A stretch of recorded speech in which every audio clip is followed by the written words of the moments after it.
नमस्कार दोस्तों, आप सभी का लॉ सीखो के दैनिक समाचार विश्लेषण में। तो चलिए आज के आर्टिकल्स देखते हैं। आज का जो हमारा पहला आर्टिकल है ये बात करता है रोहिंग्या जो समुदाय है उनका जिस तरीके से जनसंहार हो रहा है म्यांमार में, और खासकर अभी जो वहाँ पे लोकतांत्रिक सरकार का तख्ता पलट करके जो सैन्य सरकार आ चुकी है उनके द्वारा भी काफ़ी ज़्यादा यातनाएं देखने को मिल रही है रोहिंग्या कम्युनिटी को, समुदाय को। तो उसके बारे में ये आर्टिकल बात करता है। उसके बाद में जो हमारा आज का दूसरा आर्टिकल है ये हमारे जुडिशरी में, हमारी न्यायिक व्यवस्था में जो जजेस की, जो न्यायाधीशों की भारी कमी है उनके बारे में ये आर्टिकल बात करता है। खास करके हाई कोर्ट और जो हमारे सब ऑर्डिनेट कोर्ट्स है, जो निचली अदालतें हैं, इसमें ये समस्या काफ़ी ज़्यादा देखने को मिल रही है। अंत में न्यूज़ इन फ्लैश होता है जिनमें हम महत्वपूर्ण समाचारों के बारे में चर्चा करते हैं। तो चलिए मैं आगे बढ़ूं उससे पहले लॉ सीखो के प्रोजेक्ट मैवरिक के बारे में आपको बताना चाहूँगा। ये कोर्स क्लैट की तैयारी के लिए है। मात्र 100 रुपये की राशि में ये कोर्स आपको उपलब्ध होगा। उसके अलावा आज का हमारा MCQ देख लेते हैं। वो यह है कि किंग अनंगपाल द्वितीय, जो अनंगपाल राजा हुए हैं, अनंगपाल द्वितीय राजा हुए हैं, इन्हें दिल्ली का फाउंडर माना जाता है। दिल्ली को इन्होंने नाम दिया था और अपनी राजधानी बसाई थी यहाँ पर। तो दिल्ली के फाउंडर के रूप में, दिल्ली के संस्थापक के रूप में इन्हें जाना जाता है। तो यहाँ पर प्रश्न ये है कि ये निम्न में से किस वंश से ताल्लुक रखते हैं। आपका ऑप्शन ए है चोल वंश से, ऑप्शन बी है राष्ट्रकूटा वंश से, ऑप्शन सी है राजपूत वंश से, या ऑप्शन डी तोमर वंश से। जो भी आपको उत्तर हो कमेंट बॉक्स में जरूर लिखिएगा। तो अब आते हैं वर्णनात्मक प्रश्न की ओर। वह यह है कि भारतीय न्यायिक व्यवस्था में, हमारी जुडिशरी में, भारतीय न्यायपालिका में जो वैकेंसीज है, जो खाली जगह है, रिक्त स्थान है जजेस की, वो कितनी बड़ी समस्या है और इस समस्या से निदान पाने के लिए कौन से कदम उठाए जा सकते हैं सुप्रीम कोर्ट के द्वारा, या अभी तक कौन से कदम उठाए गए हैं सुप्रीम कोर्ट के द्वारा। आपको ये विस्तृत रूप में अपने उत्तर में लिखना है। तो आप अपना उत्तर 250 शब्दों में लिख सकते हैं। अब आते हैं हमारे आर्टिकल पे। तो जो हमारा आर्टिकल है पहला कि म्यांमार में खूब देखने को मिला वहाँ की लोकतांत्रिक सरकार का तख्ता पलट करके वहाँ पे एक सैन्य सरकार आ गई है, जिसका प्रभाव जो है वहाँ के कम्युनिटीज़ की, वहाँ पे लोगों पे देखने को मिल रहा है, खासकर रोहिंग्या समुदाय पर, जिनका काफ़ी लंबे समय से म्यांमार में शोषण, जनसंहार होते हुए दिख रहा है। और इसमें भारत की क्या भूमिका है उस पर भी हम बात करेंगे। तो यहाँ पर जैसे कि हमको पता है कुछ दिनों पहले ही, पिछले ही माह यहाँ पे म्यांमार में तख्ता पलट हुआ और वहाँ पे सैन्य जो तानाशाही है वो वापस आ गई। आंग सान सू की जो कि नेता हुआ करती थी, एक लोकतंत्र की प्रमुख आवाज थी म्यांमार में, वो अब वापस कैद में है। तो यहाँ पे भारत का क्या स्टैंस रहा है, भारत ने अपना क्या स्थिति रखी है इस परिप्रेक्ष्य में, वो जान लेते। तो सबसे पहले राइटर ने ये बताया इस आर्टिकल ने कि भारत ने डबल स्टैंडर्ड लेके रखा है इस स्थिति में। तो भारत ने एक और तो जो यूनाइटेड नेशन सिक्योरिटी काउंसिल है और United nation human rights council है, यहाँ पर रोहिंग्या जो कम्युनिटी है उनको सपोर्ट किया है।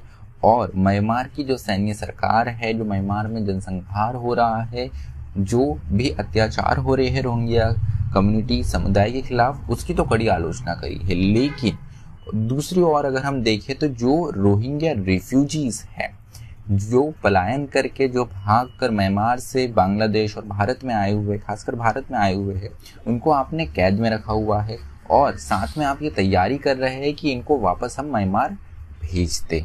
उसके अलावा रोहिंग्या रेफ्यूजी को होम मिनिस्ट्री जो है हमारा जो गृह मंत्रालय है, उन्होंने एज ए इनको इन्फिल्ट्रेटर मतलब घुसपैठिया माना हुआ है। तो यहाँ पर आप एक तौर पे उनकी, वहाँ पर उनको बचाने के लिए उन पे होने वाले अत्याचार की आलोचना कर रहे हैं, लेकिन जब वो आपके देश में आ रहे हैं तो आप इनको घुसपैठिया मान रहे हैं। और यहाँ पर एक इलीगल घुसपैठ, एक गैर कानूनी घुसपैठ इन्हें मानते हैं जब वो म्यांमार से भारत में आते हैं।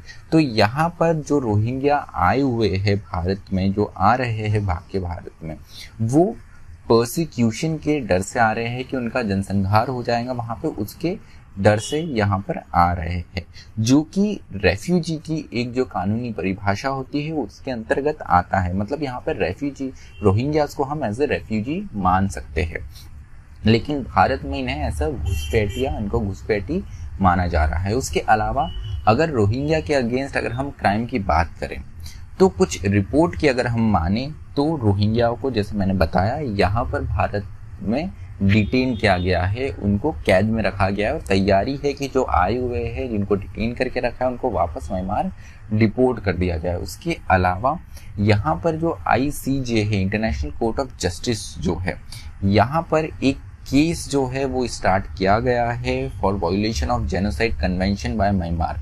तो यहाँ पर जो जेनोसाइड कन्वेंशन है जिसकी एक पार्टी है म्यांमार, उसके अगेंस्ट एक केस स्टार्ट किया गया है ICJ में।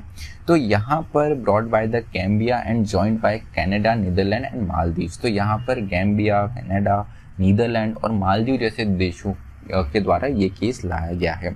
उसके अलावा जो इंटरनेशनल क्रिमिनल कोर्ट में प्रोसिक्यूटर है, उन्होंने भी जो भी रोहिंग्या के अगेंस्ट क्राइम हो रहे हैं, इंटरनेशनल क्राइम्स हो रहे हैं, उसके अगेंस्ट एक इन्वेस्टिगेशन यहाँ पर स्टार्ट करने की बात करी हुई है।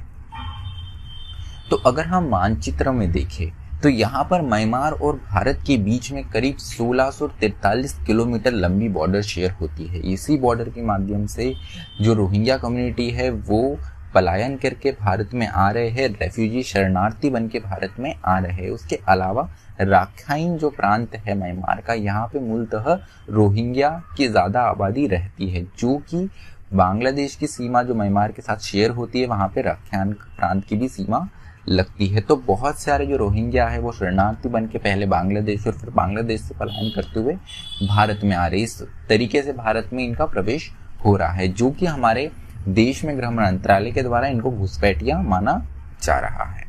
तो चलिए आगे आने वाले समय में देखने वाली बात रहेंगी कि ICC और ICJ में क्या कदम उठाया जाते हैं और जो इंटरनेशनल समुदाय है, हमारा अंतर्राष्ट्रीय समुदाय है, वो किस ओर से इस तरफ रोहिंग्या की समस्या के ओर देखता है। दूसरा जो आज का हमारा आर्टिकल है ये जुडिशरी न्यायपालिका के बारे में है। तो यहाँ पर जो रिक्त स्थान है उसके अलावा क्या इंक्लूसिव पॉलिसीज है जुडिशरी में वो हम जानेंगे। तो यहाँ पर हाल ही में पार्लियामेंट की standing committee for ministry of law and justice, इनके द्वारा एक डिटेल्स रखी गई कि कैसे हाई कोर्ट में एक बहुत बड़ी वैकेंसीज है जजेस की। तो अगर हम रिपोर्ट की माने तो यहाँ पे 419 पोस्ट, जो कि करीब 39% पोस्ट जो हाई कोर्ट में है वो रिक्त पड़ी हुई है।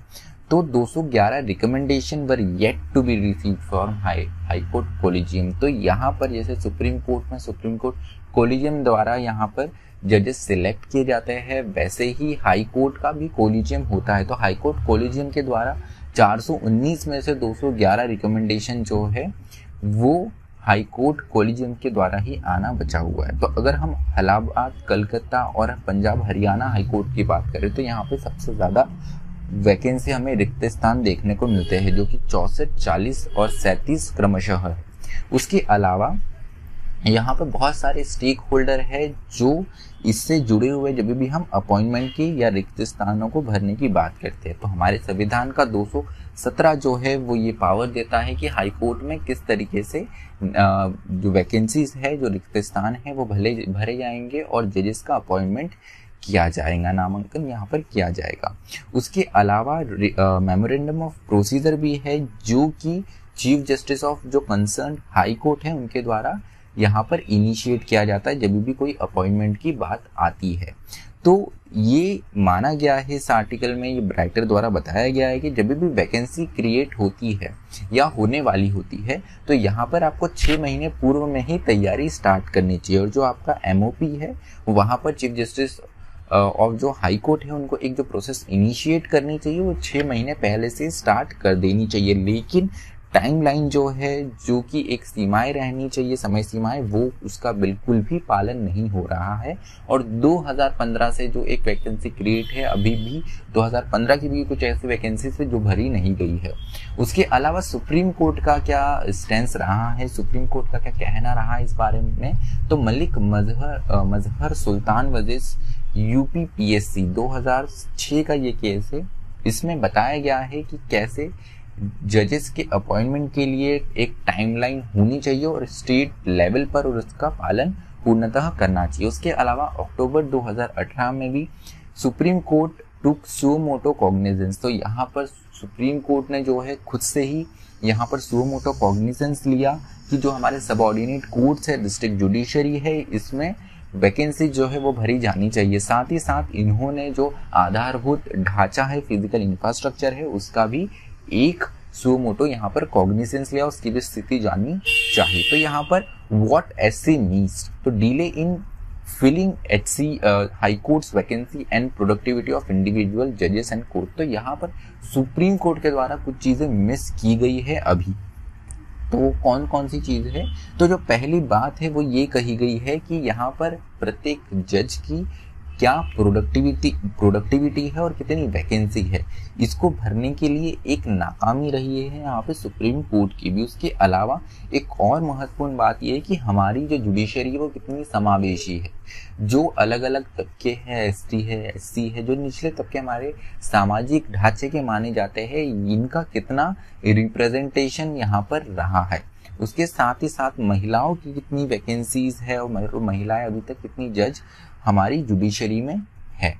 तो अगर हम आंकड़े देखें तो सबऑर्डिनेट कोर्ट की अगर हम बात करें तो भारत में करीब 1643 जो है टोटल जजेस है। अब यहाँ पे 1643 जो जजेस है उनमें से केवल 4704 जो है वो महिला जज है। मतलब टोटल जो आपके पास में सबऑर्डिनेट जजेस है उनमें केवल 28.6% जो है महिलाएं जजेस देखने को मिलती है। और ये स्थिति जो है हमारे हाई कोर्ट और सुप्रीम कोर्ट में और नीचे चली जाती है। तो यहाँ पर एक और जो है वो ये कदम उठाने वाली बात रहेंगे कि आप वैकेंसी भी भरिए, आप जो रिक्त स्थान है वो भी भरिए, उसके साथ में आप इस और भी ध्यान दीजिए कि कितनी समावेशी हमारी न्यायपालिका हो सकती है। चलिए न्यूज इन फ्लैश पर आते हैं। तो जो पहली खबर है ये कैन बेतवा इंटरलिंकिंग वर्क से संबंधित है।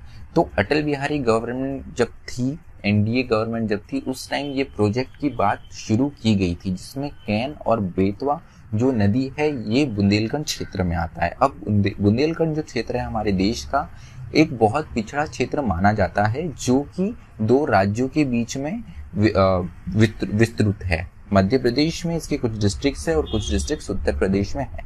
तो यहाँ पर दोनों जो राज्य है, दोनों राज्यों में जो केन और बेतवा अलग अलग रिवर आती है, इनको जोड़ने की बात की गई है जिससे बुंदेलखंड में पानी की समस्या जो है वो कम से वो फुलफिल हो सके, वो दूर हो सके। तो यहाँ पर रिवर्स को जोड़ने के लिए जो खेती है उनको सिंचाई के लिए मदद होंगी और साथ ही साथ लोगों को पीने का पानी भी मुहैया होगा। इसके लिए ही गवर्नमेंट ऑफ यूपी और एमपी जो है इन्होंने एग्रीमेंट साइन करा है। एक मल्टी करोड़ प्रोजेक्ट का ये एग्रीमेंट इन प्रदेशों के बीच में साइन किया गया है।